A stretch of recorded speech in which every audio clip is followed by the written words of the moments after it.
Hello and welcome to the Goddess Perspective podcast. This is the podcast where we're talking about spirituality, New Age controversy. We're diving into the shadow realms and discussing all things metaphysical and how you can anchor your metaphysical knowledge into the physical. We're talking reality creation, legacy building, and harnessing your internal power. I'm your host, Magical Mads, and welcome to this month's episode. Hey bestie, and welcome to this month's episode of our podcast. There's been a pattern that I keep noticing in the conversations that I'm having recently, and I've been noticing that people are incredibly informed. They understand trauma. They understand their nervous system. They understand nervous system regulation. They understand their attachment patterns. They understand the spiritual frameworks, right? The awareness is at an all-time high.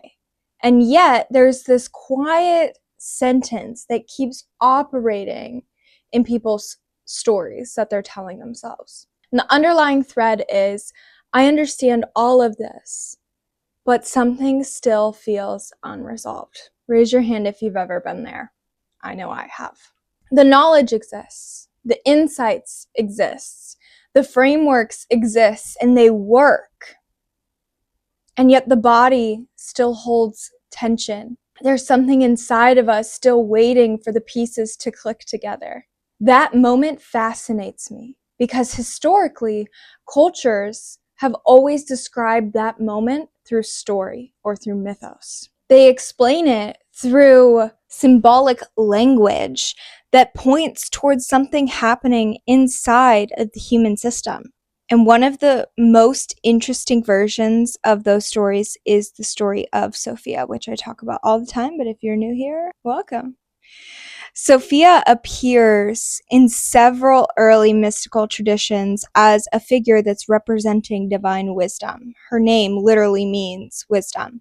And the myth of Sophia describes wisdom descending into this material world, consciousness entering matter, spirit becoming embodied. And ancient storytellers used myth the way that scientists use models today. And what are they doing? They're describing patterns, not necessarily literal events that are happening in the sky, but dynamics inside of reality itself, inside of the human psyche. And the Sophia story can be read as a map of the human experience, which is often how I present it and how I relate to it. It's an experience of wisdom growing through relationship with the material world. Every human life contains the arc of Sophia. You arrive in a body. You learn through sensation. You learn through connection. You learn through mistakes, through trials and tribulations, and eventually something inside starts asking deeper questions. Why am I here? What am I building? What part of me is actually steering this life? And the Sophia myth itself points towards a reunion that happens later in the journey, a return to the coherence from which we were all birthed. Many traditions describe two organizing forces inside human consciousness. One force brings structure, direction, and order, and the other brings intuition, creativity, and emergence. Different cultures, of course, gave them different names. Taoism speaks of yin and yang. Alchemy speaks of solar and lunar. Psychology often speaks of analytical and intuitive cognition. The language varies, but the pattern stays the same. It's structure and creativity, direction and emergence, framework and flow, masculine and feminine. A healthy system allows both of these to work together. But modern life has a habit of emphasizing only one side, getting us stuck in duality, as I like to say. So the mind becomes the primary authority. Analysis takes the lead. And the body becomes quieter to hear. The intuition becomes obsolete. People become extremely skilled at understanding themselves conceptually while feeling strangely disconnected from their own lived experience. And it's the nervous system that carries the cost of that separation. I want you to think of a moment in your life where you sensed something long before you could explain it. A relationship that didn't feel right, a career path that slowly drained your energy, a creative idea that kept returning even when you ignored it. The body notices these patterns before the analytical mind has a chance to build a theory.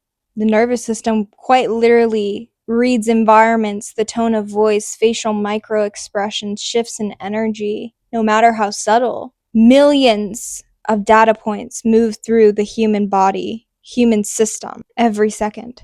And intuition often begins as pattern recognition that the conscious mind hasn't yet processed. You knew before it happened, but you couldn't logically explain it.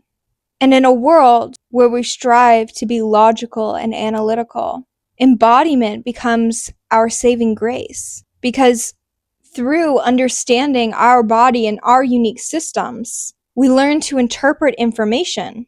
We learn to interpret information through the senses of the body, and in a way, bypassing the analytical mind, and then eventually moving to a state where the analytical mind supports the intuition in its conclusions.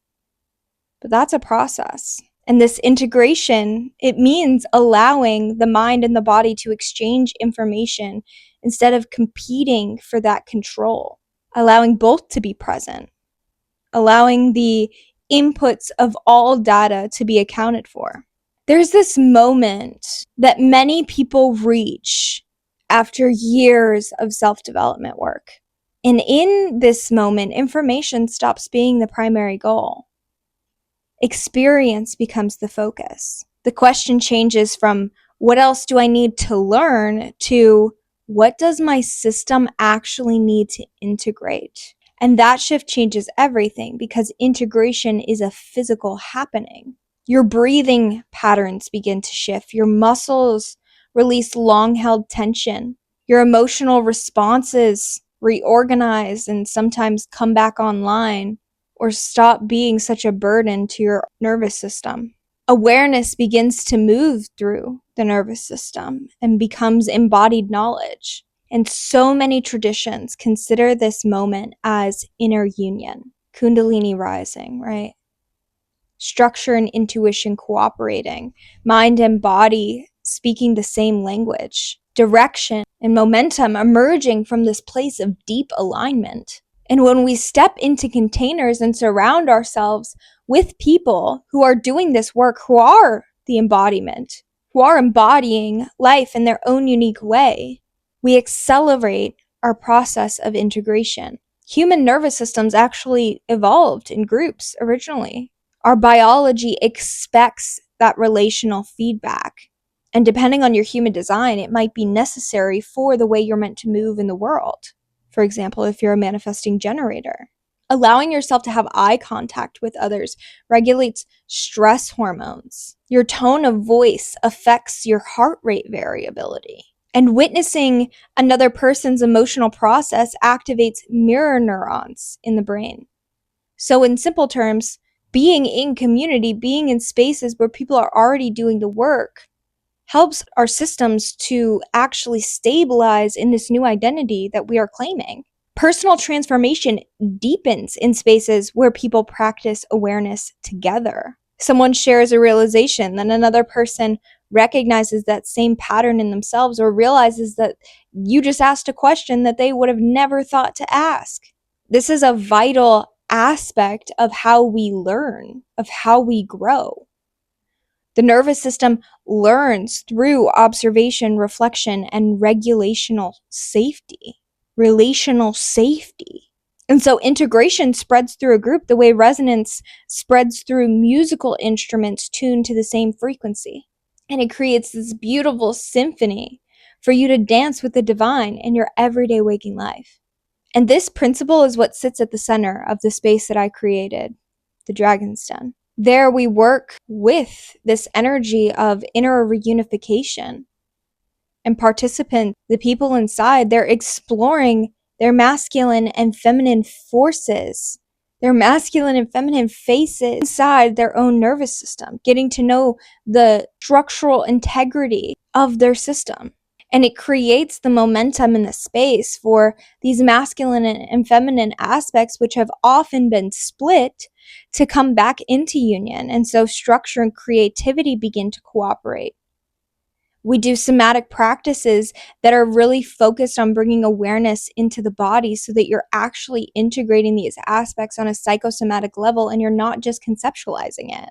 And of course, that group reflection allows these patterns to become visible. When you're showing up in a group, when you're showing up in community, your wound will take the forefront. And as long as you're taking that as feedback and data to actually shift, it's very valuable information.